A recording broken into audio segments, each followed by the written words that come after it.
Aujourd'hui on va pas tester une nouveauté maquillage, pas deux, mais trois. Et on commence tout de suite. On va tester ensemble une des nouvelles palettes de Charlotte Tilbury. On va également tester les nouveaux gloss de chez Makeup by Mario. Et nous allons également tester le spray de finition de Anastasia Beverly Hills. On commence par la palette de Charlotte Tilbury, la Beautifying Eye Trend que j'ai pris en teinte Super Neutral. Donc on va commencer par faire les swatchs ensemble. Je ne me suis pas encore maquillée avec, j'ai juste fait les swatchs des lumineux pour mon unboxing sur les autres réseaux. Donc n'hésitez pas à me suivre d'ailleurs sur les autres réseaux, TikTok, Instagram, etc.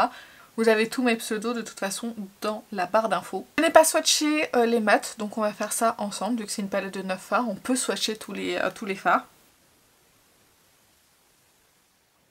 Mais écoutez, c'est pas mal du tout. Ce premier fard est hyper scintillant, le premier fard lumineux. Il ressort vraiment très très bien. Avec en plus les éclairages, c'est vraiment très joli. Ensuite, les mats, ils sont bien pigmentés quand même. Oui, dis donc, c'est super bien pigmenté. Bon, je pars un petit peu légèrement sur le côté, mais c'est pas grave. Là, on a un fard lumineux qui est moins scintillant que le premier, je dois dire. Et les trois derniers. Et le dernier fard lumineux. Je vais en reprendre un tout petit peu. Voilà, pour qu'il soit bien opaque. Et ben écoutez, la colostory me plaît, elle est très jolie. Les fards lumineux, surtout celui-ci et celui-ci, sont très beaux. Les mats sont très bien pigmentés comme ça au premier abord. Après, si vous me suivez, vous savez que le prix par rapport au packaging m'a freiné pour l'achat de cette palette. D'ailleurs, je ne l'ai pas acheté plein tarif, je l'ai acheté sur Cult Beauty avec une remise fidélité et un code promo. Si jamais je retrouve un code promo qui fonctionne sur cette palette là, je vous le mettrai directement dans la barre d'infos à côté du lien de la palette. Et si jamais vous n'avez jamais commandé chez Cult Beauty, j'ai un code de parrainage également que je vous mettrai à côté du lien de la palette. Parce que chez Sephora, aux dernières nouvelles, elles étaient plus disponibles. Après, il y a les journées gold qui sont passées par là. J'ai pas vu d'autres sites qui proposaient des remises aussi intéressantes que Cult Beauty. Je l'ai eu à peu près à 45 €. Après, ça reste quand même un prix, mais on reste sur du Charlotte Tilbury. Moi, vraiment, ce qui m'ennuie, je voulais pas mettre 60 € dans une palette qui a un packaging en plastique comme ça. Moi, je veux un miroir. Je veux un packaging un peu plus sympa. Je veux quelque chose qui me donne envie d'utiliser cette palette. Et surtout en plus dans celle-ci qui a que 3 fards lumineux alors que sur les autres il y en a un petit peu plus. Du coup j'ai beaucoup plus de mal à justifier le prix de cette palette là par rapport aux autres. Mais bon, je vais quand même la tester parce que je suis très curieuse de voir la qualité de cette palette. J'ai entendu beaucoup de bien de cette palette également. Les lumineux sont superbes. Les mats, apparemment c'est moyen mais ça passe. Donc j'ai envie de me faire mon propre avis et on va commencer sans plus tarder. Je commence par prendre le fard qui est juste ici pour poudrer ma paupière puisque je n'ai pas poudré ma base et que je le fais systématiquement pour éviter que les fards mat, surtout quand ils sont très bien pigmentés, accrochent la paupière et qu'ils aient du mal à s'estomper. Donc là, ça va me permettre d'estomper plus facilement mon fard à paupières. Oh mais il est bien pigmenté en plus, hein. Dis donc, je m'attendais pas à ce que ça soit autant. Bah écoutez, on va bien le diffuser. C'est quand même poudreux, mine de rien. Voilà, je vais l'estomper un petit peu au doigt, j'ai l'impression que c'est plus facile. Voilà, il est quand même bien pigmenté, vous voyez, par rapport à l'autre côté. Pour les fards mat, je pense que je vais en utiliser qu'un seul. Je vais prendre celui-ci qui m'a l'air d'être le plus clair. Ce qui est dommage, c'est que je trouve qu'on a beaucoup de teintes d'intensité en fait dans cette palette, mais pas beaucoup de teintes de transition. J'aurais aimé qu'elle retire au moins un fard d'intensité pour mettre une transition un petit peu plus claire. Et donc du coup on va prendre, toujours avec le même pinceau, celui-ci. Et il est très bien pigmenté.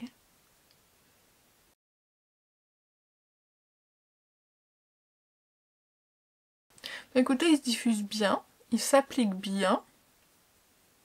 J'ai aucun problème pour l'appliquer, pour l'estomper. Non, c'est pas mal. Et finalement, il n'est pas trop intense sur la paupière, il se diffuse bien. J'ai envie d'utiliser les deux fards les plus scintillants pour voir ce qu'ils donnent sur la paupière. Donc je vais commencer par celui-ci que je prélève au doigt et que je vais mettre sur le coin externe. C'est très joli. C'est super scintillant, c'est vraiment très beau. Et ça s'applique super bien. Ce fard lumineux est de toute beauté. Vraiment, il est très très joli. Je prends l'autre, donc celui-ci toujours au doigt. Et je vais l'appliquer en coin interne.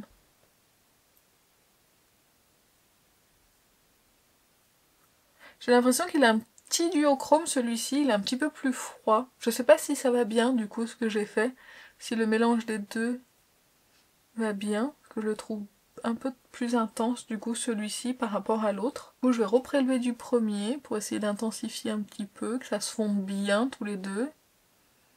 Effectivement ce scintillant est superbe. Vraiment il n'y a rien à dire, c'est très très beau. Très joli, facile à appliquer, très peu de chute à l'application. Et avec cette teinte là, je vais me tracer un liner. Il est très bien pigmenté. Bon tout de suite là il fait des chutes, mais après quand on manipule les fards comme ça pour faire des liners, c'est très souvent. Ouf. Et il est poudreux, dis donc, j'en ai pris dans l'œil. J'ai appliqué mon mascara hors caméra, donc c'est toujours le bénéfique Bad Gat Bang en waterproof. Et maintenant on va pouvoir passer à la suite du maquillage. Donc je vais faire les étapes du maquillage avec vous, mais très rapidement, histoire qu'on passe au spray de finition. J'applique le fond de teint Forever Skin Glow de chez Dior que j'ai en teinte 1N. C'est un fond de teint qui donne un teint éclatant 24 heures, perfection et hydratation, avec un SPF 20 PA+++.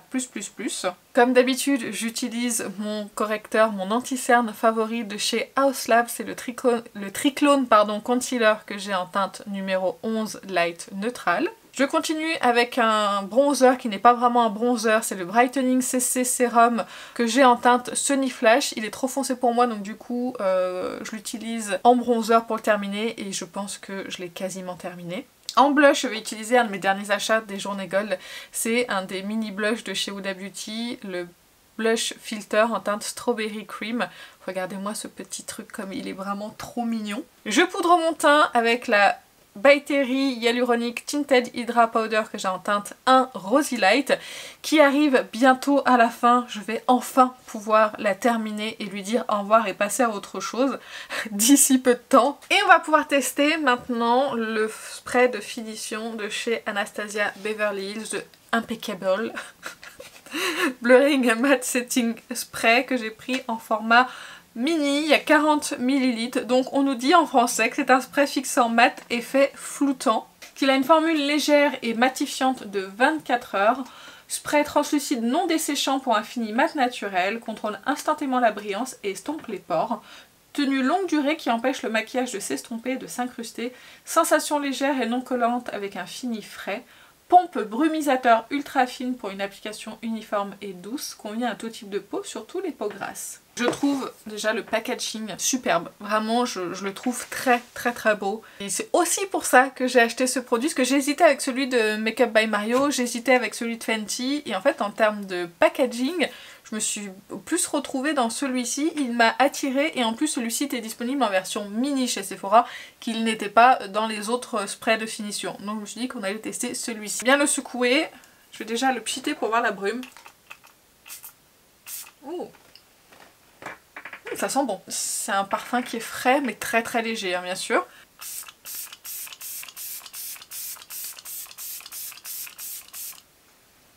La brume est très agréable.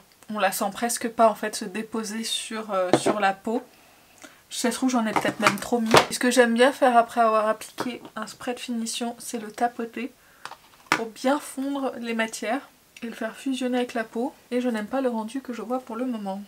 J'aurais dû faire moitié-moitié pour qu'on puisse voir s'il y a un effet lissant ou pas, mais honnêtement, pour moi il n'y a pas eu d'effet lissant. J'ai l'impression qu'il me marque la texture de la peau, mais je suis pas sûre. Je sais pas si c'est pas ma poudre là en ce moment qui commence à tourner un petit peu, qui commence à vieillir, mais en tout cas ça a strictement rien flouté. Pour la longue tenue, je vous en reparlerai, je vais continuer de le tester pour voir ce que ça donne, mais là pour le moment comme ça, j'ai pas la sensation qui va détrôner le Charlotte Tilbury. Et maintenant on va passer à une nouveauté fraîchement débarquée chez Sephora, c'est le gloss de Make Up by Mario, c'est le Super Shine Lip Gloss que j'ai pris en teinte rustique pink. C'est marrant parce que l'emballage il est gros, mais il y a que 5 ml, enfin il y a que 5 ml dedans pour un gloss qui coûte 30 €, c'est quand même très peu. Au niveau de l'odeur, ça sent très bon. J'ai un peu le nez bouché donc je ne saurais vous dire exactement ce que ça sent, mais j'ai l'impression que c'est un tout petit peu vanillé, c'est très agréable. L'embout est très agréable, mais il faut repiocher dedans à chaque fois. Je le trouve pas hyper pigmenté, et j'ai l'impression que si on veut avoir l'effet que Make Up by Mario nous vend sur ses contenus, sur ses réseaux, il faut en mettre beaucoup. Parce que là honnêtement...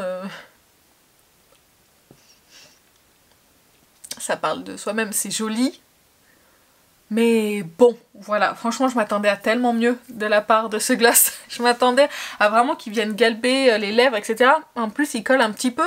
Là moi j'ai des glosses récemment comme le gloss de chez Rabanne par exemple, qui fait 1000 fois mieux le travail que celui-ci, qui va vraiment englober les lèvres, donner un effet vraiment glossy, qui va lisser les lèvres, qui va vraiment les englober et apporter une jolie teinte. Là, je m'attendais à ce que ça soit plus pigmenté que ça, et je pense que j'ai pris...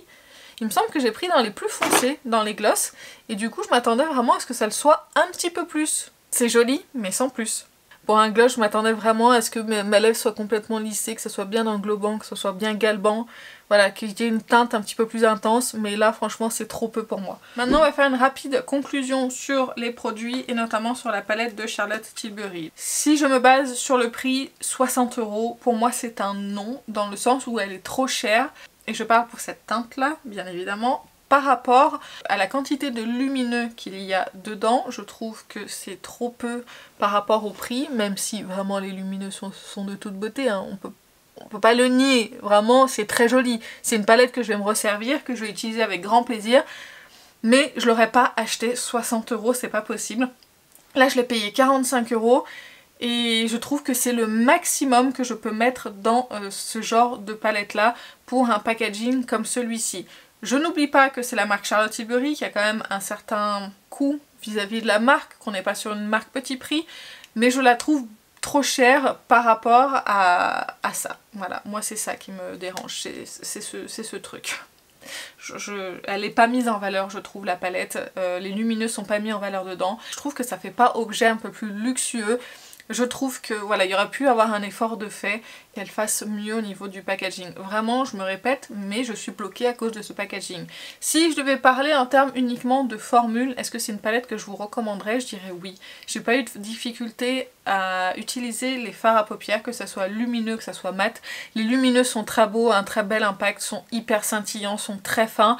Et ils sont très très beaux sur la paupière. Donc si je parlais uniquement en termes de qualité, en termes de formule, je vous dirais que oui, c'est une palette sur laquelle vous pouvez craquer. Après à vous de voir en termes de prix ce qui vous convient. Pour le spray de finition de Anastasia Beverly Hills, je vais le retester. Je vais le retester avec une autre poudre, je vais le retester pour voir ce que ça donne. Mais pour le moment, j'ai rien vu de spécial. Alors que comme je vous ai dit, quand j'applique le Charlotte Tilbury, je vois quelque chose de plus en fait sur mon teint. Là je vois pas qu'il m'a lissé le teint. À la limite matifié, je dirais que oui, mais sans plus non plus, hein. C'est pas un truc ultra matifiant. Je ne vois pas du tout l'effet lissant, donc pour le moment je ne me prononce pas sur ce produit, je vais continuer à l'utiliser. Le gloss, vous l'aurez compris, bon bah c'est joli, mais sans plus. 29 € c'est bien trop cher pour le résultat. Je crois que dans ces prix là du coup il y a le Rabanne. Je vous dirais plutôt de vous pencher sur les Rabanne plutôt que les gloss de Make Up by Mario. Je suis un peu déçue parce que les produits lèvres Make Up by Mario en général sont très bons et je les aime beaucoup. Et là vraiment grosse déception pour moi. Donc tant pis, mais au moins j'aurais testé. Et heureusement je n'ai pris qu'une seule teinte. Par contre là vous voyez je parle depuis quelques minutes et je n'ai pas eu de pâté, j'ai pas eu, même si j'ai mis quand même beaucoup de quantité, ça n'a pas fait de fil ni de pâté, ce qui est déjà une bonne chose. Il y a quand même un point positif et il faut quand même le dire. Et ben voilà, j'espère que cette vidéo vous a plu. Si vous avez un avis sur ces produits là, n'hésitez pas à le dire en commentaire. Où est-ce que vous avez prévu de craquer? Dites-moi tout ça, je suis très curieuse de vous lire. Si vous avez aimé cette vidéo, je vous invite à la liker, je vous invite à vous abonner et moi je vais vous laisser, je vous fais plein d'énormes bisous et je vous dis à très bientôt. Salut!